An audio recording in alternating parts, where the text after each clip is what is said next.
Monsieur Chirac, vous êtes avec nous en direct. Be you. Be proud of you because you can do what we want to do. Et puis si on est au SMIC, faut peut-être pas divorcer non plus dans ces cas-là. YOLO. Oui.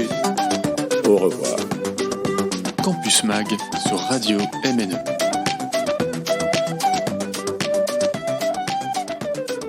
Bonsoir François Hollande. Bonsoir.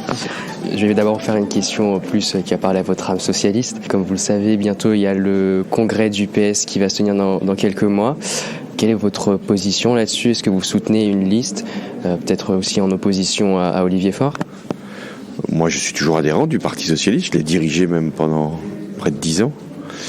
Mais je suis plus dans les batailles de congrès. J'étais président, je laisse à d'autres. C'est très important, le soin de mener cette division ce débat qui ne doit pas être une division, qui doit être au contraire l'occasion d'un rassemblement.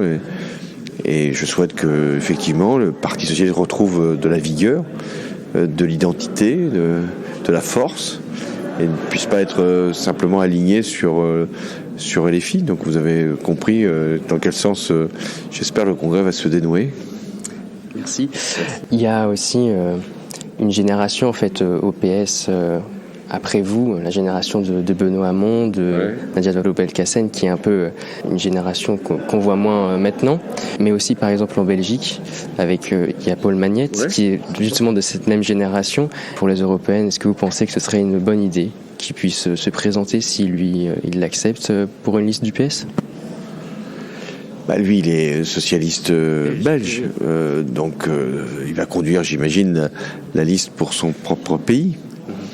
Pour la France, c'est vrai qu'il y avait une génération, celle qui était juste derrière la mienne, avec des femmes et des hommes de qualité, vous avez cité, qui, même s'ils n'épousaient pas toujours mes idées, avaient au moins la notoriété pour continuer.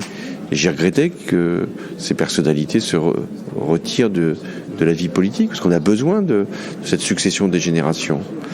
Et il ne tient d'ailleurs à nous et à eux de revenir et de faire en sorte que le Parti socialiste retrouve l'élan qui est indispensable, parce que s'il n'y a pas un Parti socialiste fort, ce qui n'est pas le cas aujourd'hui, il n'y a pas d'alternance possible à gauche avant longtemps. C'est pas la radicalité de la gauche qui peut devenir majoritaire. Maintenant, je vais passer à une question un peu plus sur de la politique sur le long terme. Comme vous le savez, il y a eu un peu des frictions dans le couple franco-allemand. Oui. Est-ce que ce serait plus dû, selon vous, qu'on serait entré dans une nouvelle étape du couple franco-allemand, donc quelque chose de plus concret qui pose plus justement de problèmes, notamment dans la défense, ou c'est quelque chose qui tient plus aux personnalités des deux dirigeants, d'Olaf Scholz ou Emmanuel Macron ? Il y a toujours des éléments qui peuvent se rattacher à des personnalités, mais c'est pas les éléments principaux. Moi, j'ai été avec Madame Merkel aux responsabilités, d'une certaine façon, de l'Union européenne. On n'avait pas les mêmes sensibilités, on n'avait pas les mêmes caractères, mais on avait trouvé les voies d'un compromis. Donc je crois que ce qui fait problème en ce moment, c'est que le modèle allemand, qui était fondé sur un gaz venant de la Russie et pas cher, et sur des exportations notamment vers la Chine, ce modèle-là, il est en très grande difficulté. Et que les Allemands essayent de s'en sortir par leurs moyens propres, c'est-à-dire comme ils disposent de capacités financières importantes pour aider les entreprises allemandes à traverser cette passe difficile, au détriment de solutions plus européennes.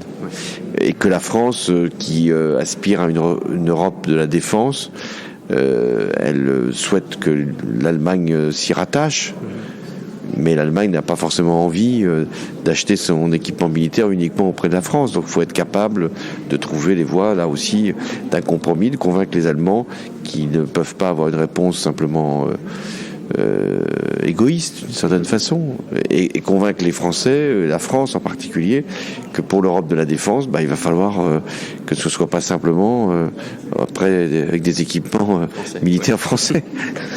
Du coup, pour terminer, est-ce que ce ne serait pas aussi du fait de la situation en Allemagne, Olaf Scholz doit composer avec une coalition, Emmanuel Macron, bien qu'il ait une majorité relative, a plus de marge de manœuvre, est-ce que aussi ça joue pas une certaine incompréhension entre entre le gouvernement français et le gouvernement allemand. Oui, mais c'est une chance d'être en coalition, parce que ça donne une assise large au gouvernement. C'est pas une chance d'être en majorité relative. On le voit bien en ce moment. Sauf si on est capable de créer justement un esprit de coalition. Ce qui n'a pas été le cas ces dernières semaines. Et donc il va falloir que on comprenne que chacun a ses systèmes institutionnels, mais qu'à un moment, il faut qu'on se parle directement. Les parlements, entre eux, il n'y a pas que les chefs d'État, il y a les chanceliers, il y a aussi les députés, ils doivent se parler. Et deuxièmement, il faut aussi qu'au niveau des ministres, il y ait une relation qui s'installe.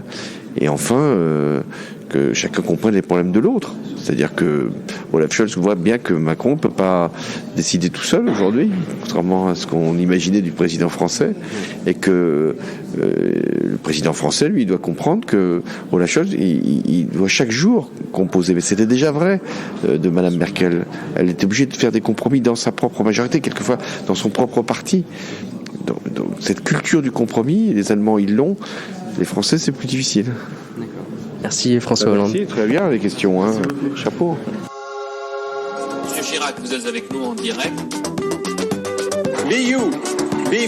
Be proud of you because you can do what we want to do. Et puis si on est au SMIC, faut peut-être pas divorcer non plus dans ces cas-là. YOLO. Oui. Au revoir. Campus Mag sur Radio MNE.